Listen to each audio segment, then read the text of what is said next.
अस्सलाम वालेकुम रहमतुल्लाहि व बरकातुहू। आप देख रहे हैं मेरा फेसबुक और यूट्यूब चैनल और मैं हूं गुलाम नबी मदनी। आज 29 सितंबर 2022 है और आज दिन है जुमेरात का। नाज़रीन किराम, पाकिस्तान की सियासत में ऑडियो लीक से भौचाल आया हुआ है।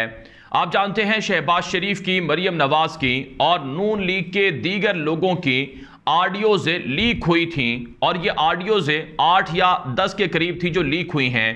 और जिस हैकर ने ये ऑडियो लीक की थी उस हैकर ने यह भी दावा किया था कि मेरे पास 8 GB पर मुश्तमिल डेटा है, वज़ीर आज़म हाउस की रिकॉर्डिंग पर मुश्तमिल, जिसके अंदर घंटों की रिकॉर्डिंग्स हैं और ये रिकॉर्डिंग्स जल्द मंजर आम पर आ जाएंगी। और इस हवाले से हैकर ने यह कहा था कि जो मुझे ज़्यादा पैसे देगा मैं उसको ये ऑडियोज़ दे दूंगा।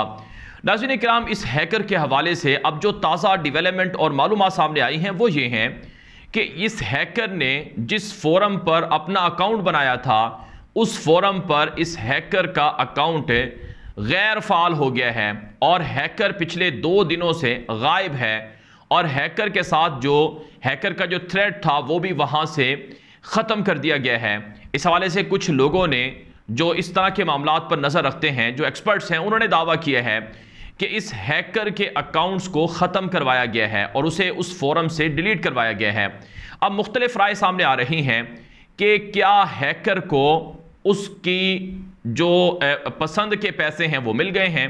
यानी दावा किया जा रहा था कि हैकर ने मुतालबा किया है कि मुझे 10 अरब रुपए दे दो तो मैं ये सारी की सारी जो वीडियोज़, ऑडियोज़ हैं, रिकॉर्डिंग्स हैं, ये मैं उस शख्स को दे दूंगा जो मुझे पैसे देगा।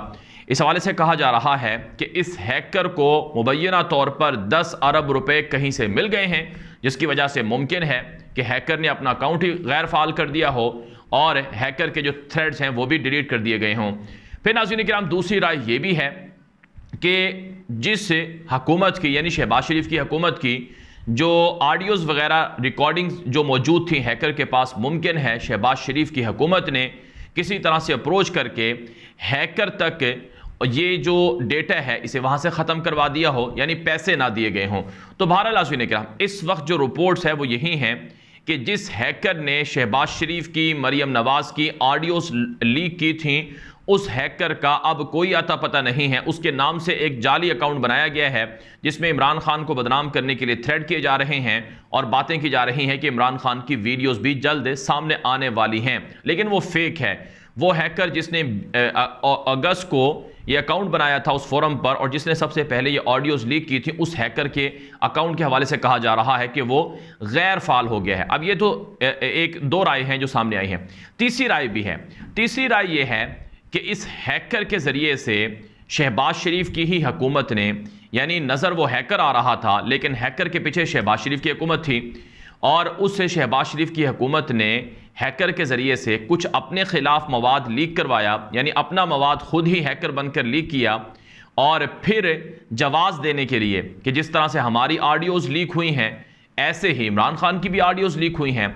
हदफ ये था कि पहले अपनी ऑडियोज़ लीक करवाई जाएँ, पहले अपने आप को मारा जाए और फिर इमरान खान पर हमला किया जाए।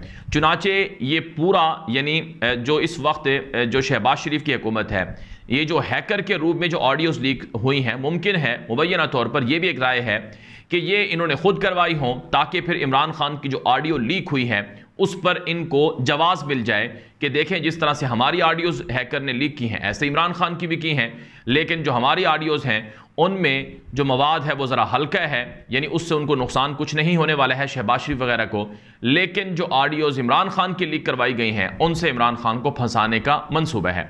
तो बहरहाल नाज़रीन किराम, एक तो ये हैकर के हवाले से मालूमात थी जो आपके सामने रखनी थी। अब बात करेंगे कि जो इमरान खान की कल ऑडियो लीक हुई जिसमें इमरान खान की उनके प्रिंसिपल सेक्रेटरी आज़म खान से गुफ्तगू है, जिसमें यह कहा गया है कि हम खेलते हैं, अमेरिका का नाम नहीं लेना और एनी हाउ ये साजिश है। आप जानते हैं कल भी हमने इसका पोस्टमार्टम किया था कि ये ऑडियो लीक हुकूमत के गले की हड्डी बनेगी, इससे फ़ायदा इमरान खान को होगा ना कि हुकूमत को। अब फ़ायदा ये हो रहा है इमरान खान को और अब तक हो चुका है और आने वाले दिनों में भी होगा, वो ये कि ये ऑफिशियल सीक्रेट एक्ट की खिलाफ वर्जी की है शहबाज शरीफ ने और एक साबिक वज़ीर आज़म की जो गुफ्तगू थी उसे लीक करवाया गया है। अब नाज़रीन काम, यहाँ कल भी मैंने आपको बताया था कि जो इमरान खान की ऑडियो लीक हुई है या जो हैकर ने ऑडियो लीक की है उनमें बड़ा फ़र्क है। जो इमरान खान की ऑडियो लीक हुई है ये नाज़रीन किराम उनके मोबाइल फ़ोन को हैक करके लीक की गई हैं। उनकी जो फ़ोन पर गुफ्तगू थी उसे रिकॉर्ड किया गया है और वो बुनियादी तौर पर एक सॉफ्टवेयर के ज़रिए से किया गया है। और जो फ़ोन को हैक करने वाले सॉफ्टवेयर हैं वो नाज़रीन किराम दो हैं जो कहा जाता है कि पाकिस्तान में मुबैना तौर पर इस्तेमाल होते हैं। अरशद शरीफ जो पाकिस्तान के सीनियर जर्नलिस्ट हैं उनकी जानिब से भी अपने वीलॉग के अंदर इंकशाफ किया गया है और हम भी पहले इस पर यानी आज से तकरीबन 3-4 हफ्ते पहले आप अगर हमारे चैनल पर जाएंगे तो आपको वीलॉग मिलेगा जिस पर हमने बताया था कि इसराइल का एक सॉफ्टवेयर है जो इसराइल की कंपनी NSO गालिबन बनाती है जिसका नाम पेगासस है। और पेगासस वो एक तखयलाती घोड़ा है सफ़ेद रंग का जो आसमानों में उड़ता है और जो हदफ तक पहुंच जाता है। ये बुनियादी तौर पर यूनानी कहावतों में ये पेगासस नामी घोड़ा या हीरो के तौर पर ये इस्तेमाल होता है। उसके नाम पर इसराइल ने एक सॉफ्टवेयर बनाया है जिसका नाम है पेगासस। ये जो पेगासस सॉफ्टवेयर है ये कई हज़ार बल्कि कई लाख डॉलर का है और ये इसराइल ने सिर्फ उन हुकूमतों को दिया है जिनके साथ उनके राबते हैं। और इस पेगासस सॉफ्टवेयर का हदफ ये था कि इसे मुबैना तौर पर दहशतगर्दी या शिद्दत पसंदों के खिलाफ इस्तेमाल किया जाए। अब खबर यह है कि इमरान खान की जो ऑडियो लीक हुई है वो इसी पेगासस सॉफ्टवेयर के ज़रिए से रिकॉर्ड की गई है। जो अरशद शरीफ हैं उन्होंने बताया अपने वीलॉग के अंदर कि उनके ज़राए ने उन्हें बताया है कि पाकिस्तान के पास 3 ये पेगासस सॉफ्टवेयर हैं। अब उन्होंने ये किसी थर्ड पार्टी के ज़रिए से लिए हैं तो ये इसराइल की कंपनी के और इसराइल ही इन्हें बेचता है और इस पर आलमी सतह पर बड़ा एक भूचाल भी आया था। अल जज़ीरा के सहाफ़ियों की रिकॉर्डिंग हुई थी, उनके फ़ोन हैक हुए थे और बहुत सारे ममालिक के जो सरबराहान हैं सियासी लोग हैं उनके भी फ़ोन इसी सॉफ्टवेयर के ज़रिए से हैक किए गए थे। तो बहरहाल नाज़रीन किराम अब सवाल यह है कि पाकिस्तान ने कौन सी थर्ड पार्टी के ज़रिए से इसराइल का यह सॉफ्टवेयर लिया है जिसके ज़रिए से इमरान खान की ऑडियो रिकॉर्डिंग हुई है। ये एक बहुत बड़ा सवाल है। इसी तरह से एक दूसरा सॉफ्टवेयर है जिसका नाम फिनस्पाई है गालिबन, उसके ज़रिए से भी मुबैना तौर पर ये उनकी गुफ्तगू रिकॉर्ड हो सकती है लेकिन ज़्यादा एहतमाल पेगासस सॉफ्टवेयर का है। तो अब इमरान खान की जो ऑडियो लीक हुई है ये गुफ्तगू है उनकी फ़ोन पर, यानी उनके फ़ोन को टेप किया जाता रहा है। जबकि शहबाज शरीफ की जो ऑडियो है उसके बारे में दावा है कि वो उनका जो PM ऑफिस था उसे बग किया गया था और वहाँ से उनकी जो बाहमी गुफ्तगू है यानी जो कैबिनेट की गुफ्तगू है या आपस में मुलाकातें हैं उनको रिकॉर्ड किया गया है। तो ये बुनियादी फ़र्क है। बहरहाल नाज़रीन किराम इस वक्त जो ऑडियो लीक है इमरान खान की ये हुकूमत के गले की हड्डी बन गई है और इसकी वजह से हुकूमत बुरी तरह से फंस गई है। अब इमरान खान ने इस मामले को अदालत में लेकर जाने का फैसला भी कर लिया है और इसी तरह से इमरान खान आवाम में भी ये मामला उठाएंगे कि किस तरह से इन्होंने ऑफिशियल सीक्रेट एक्ट की खिलाफ वर्जी की है। कल भी इमरान खान ने कहा था कि मैं तो चाहता हूं कि पूरा साइफर लीक किया जाए, अभी तो हमने खेला नहीं है, अब हम खेलेंगे फिर इनको पता चलेगा। चुनांचे नाज़रीन किराम अब ये शहबाज शरीफ की हुकूमत इस मामले में बड़े बुरे तरीके से फंस गई है। वैसे आपको जो असल हकीकत है इस पूरे ऑडियो लीक या वीडियोस लीक, इमरान खान की मजीद ऑडियो सामने आएंगी, गंदी वीडियो सामने आएंगी, इस तरह के भी दावे हैं। इस सारे मामले के पीछे वो साइफर है जो अमरीकी साजिशी ख़त है या लेटर है वो हर किसी के गले की हड्डी बन गया है कि वो लेटर किसको लिखा गया था, क्यों लिखा गया था और उस लेटर को साइफर को इमरान खान से किसने छुपाया था, क्यों छुपाया था।